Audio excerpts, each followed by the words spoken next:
Mas afinal, faz diferença usar álcool ou gasolina? Este é a Visão Libertária, sua fonte de informações descentralizadas e distribuídas.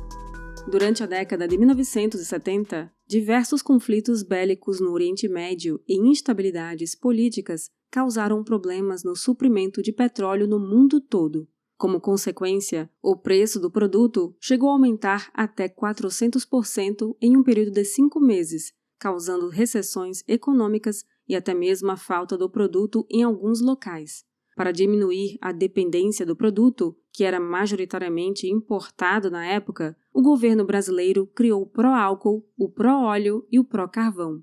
Dos três, apenas o pró-álcool não fracassou. Esse programa buscava desenvolver tecnologia para produzir motores movidos a etanol e desenvolver o setor de produção do álcool.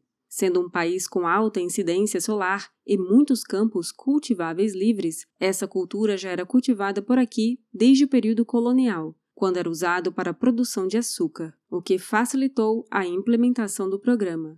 Mas, nos anos seguintes, 2 eventos inviabilizaram o programa. Primeiro, a estabilização na região do Oriente Médio levou ao aumento da oferta do petróleo, o que barateava a gasolina e, por isso, diminuía a demanda por álcool. Segundo, ao mesmo tempo, o aumento do preço do açúcar tornou mais interessante aos produtores pararem de produzir álcool, pressionando o seu preço para cima. O resultado foi o desinteresse tanto de produtores quanto de compradores pelo álcool, que sumiu do mercado. Com isso, quem comprou um carro a álcool ficou na pior. Tinha um veículo que gastava mais que um semelhante à gasolina, ao mesmo tempo em que não encontrava álcool a um preço mais baixo, além de diversos problemas técnicos dos primeiros motores a etanol, como dificuldade para partir em dias frios e maior desgaste das peças. Dadas tantas instabilidades, as montadoras de veículos também não apostaram mais nesse mercado, que acabou quase extinto. Mas, como o preço do petróleo está sempre oscilando, assim como as previsões apocalípticas de que ele vai acabar em 5, 10 ou no máximo 20 anos, o carro a álcool era uma ideia que nunca morreu, até mesmo porque era financiado com verba infinita, a do governo. Com as novas demandas por combustíveis limpos, renováveis e não fósseis para impedir o aquecimento global, surge a nova solução do governo, os carros flex. Desenvolvidos originalmente devido às pressões da Califórnia por carros verdes, eles chegaram por aqui com o Volkswagen Gol Total Flex. A grande novidade estava no fato de ser possível abastecer tanto com álcool quanto gasolina, não deixando o consumidor refém de nenhum combustível. O veículo foi um sucesso e outras marcas lançaram modelos semelhantes. Agora você deve estar pensando: olha aí, o governo estimulou o desenvolvimento de um setor que resolveu nossos problemas e nos deu mais opções de consumo? Claro que não! Os carros flex são uma aberração que só existe por força de lei. O primeiro motivo é consumo. Motores a álcool e a gasolina não são iguais. Eles são manufaturados com características diferentes para cada combustível, algumas das quais são fixas devido à estrutura mecânica do motor, como, por exemplo, a taxa de compressão. Quando se faz um motor que aceite ambos os combustíveis, é necessário fazer um projeto que não é otimizado para nenhum combustível, mas é um meio termo que atende ambos, de forma que o motor gasta mais qualquer que seja o combustível. Mas será que esse gasto é significativo? Bem, veja o seguinte exemplo de Arnaldo Keller, do Autoentusiastas, para entender melhor. Considere 3 carros exatamente iguais, com exceção do combustível usado. Um usa gasolina pura, outro álcool puro e um terceiro é flex. No primeiro carro, você abastece 7,3 litros de gasolina pura e, considerando um consumo de 10 km por litro, você percorre 73 km. Depois, você abastece 10 litros do nosso gasoálcool no carro flex e este vai conseguir percorrer 80 km. Isso mesmo, são 8 km por litro, ou 20% menos que um carro a gasolina e abastecido com gasolina pura. Esse valor vem de aproximadamente 10% dada a menor eficiência do motor e mais uns 10% do combustível com 27% de álcool.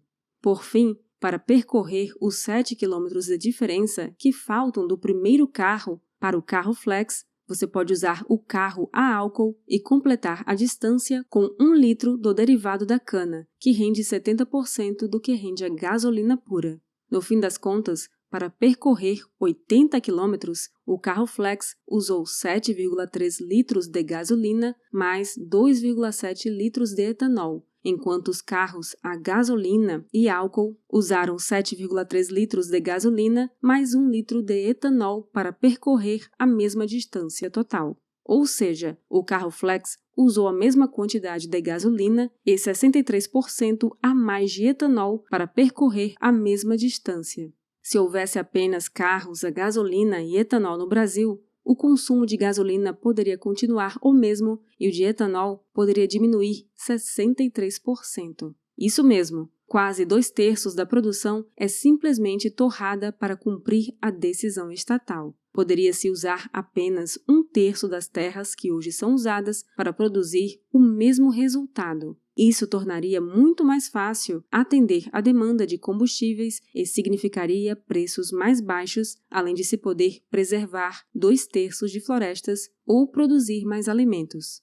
Com isso, chega-se ao segundo ponto. Produzir etanol tem um grande impacto social, econômico e ambiental. Antes da década de 1970, quando começou o pró-álcool, a região de São Paulo apresentava uma grande diversidade na produção de alimentos. Quem trafegava pelas principais rodovias via plantações de diversas frutas, feijão e café. Já hoje, muitos desses locais foram tomados pelas monoculturas de cana-de-açúcar e de maneira totalmente artificial, através de empréstimos e linhas de crédito especiais do governo militar da época, oferecendo-as a quem fosse plantar a nova cultura para a independência energética do país. Os resultados foram óbvios.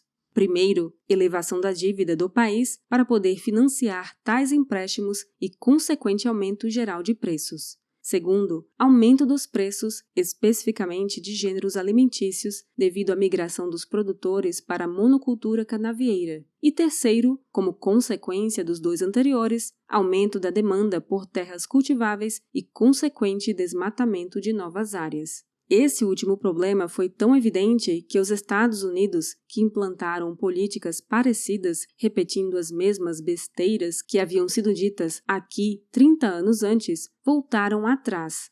O mesmo grupo político que tentou obrigar a implantar o etanol por lá, logo se deu conta que o impacto ambiental era maior que o ganho e começou a fazer uma anticampanha para desfazer o estrago causado. Mas se o álcool é menos eficiente, por que ele ainda é usado e incentivado?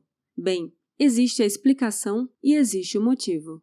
A explicação é que adicionar etanol à gasolina aumenta sua octanagem, que é uma medida da qualidade do combustível de forma a melhorar a baixa qualidade do combustível produzido pela monopolista local, Petrobras. Essa medida também é adotada em outros países, mas em menor proporção, em geral não passando de 10%. Por que então os absurdos 27% aqui? Bem, aí chegamos nos motivos. Um deles é que, em geral, o preço por litro do etanol é menor que o da gasolina, de forma que adicionar mais álcool à mistura chamada de gasolina mascara seu alto preço. Por exemplo, se 1 litro de gasolina pura custa R$ 6,00 e 1 litro de álcool custa R$ 4,00, 1 litro do gasoálcool vai custar, pela proporção, R$ 5,46. Outro motivo é que essa é uma desculpa para o governo torrar o seu dinheiro, agindo em benefício próprio e dos seus amigos.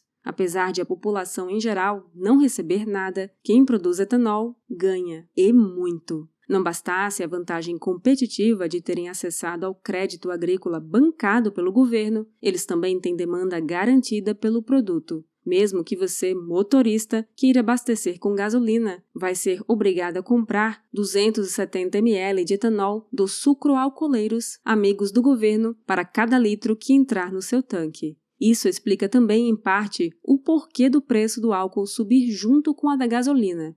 Visto que a demanda é garantida, é mais lucrativo aumentar o preço para atender apenas a demanda do gasoálcool do que praticar um preço menor que leve o consumidor a abastecer apenas com etanol. Por fim, o governo ainda vai poder dizer: criamos tantos mil empregos no setor alcooleiro na região X, além de criar mais um cabresto eleitoral. Agora você deve estar pensando: bem, carro flex é ruim, mas já que sou obrigada a comprar etanol, vou comprá-lo apenas na forma da mistura de gasolina e usar em um carro monocombustível ajustado para essa proporção aleatória de 27% que o governo escolheu. Bem, você pode procurar à vontade, mas aviso, vai ser difícil encontrar um. Para garantir que haja bastante demanda, o governo criou mais um incentivo fiscal. Carros flex pagam IPI significativamente menor na hora da compra e pagam IPVA menor.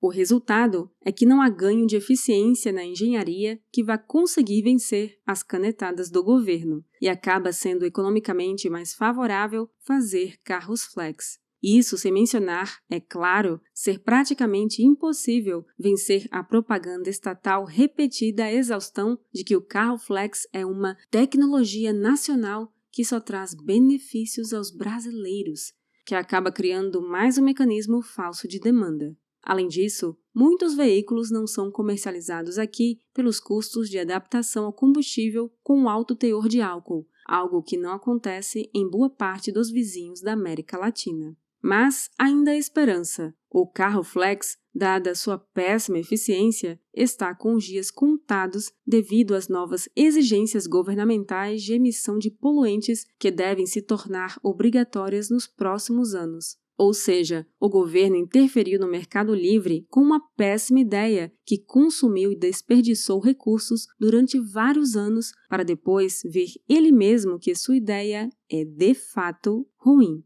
Qual conclusão podemos tirar disso tudo? O etanol é ruim? Claro que não. Ele possui diversas vantagens. Primeiro, o saldo de carbono dele é praticamente zero, visto que o CO2 resultante da queima é reabsorvido da atmosfera pela próxima safra de cana.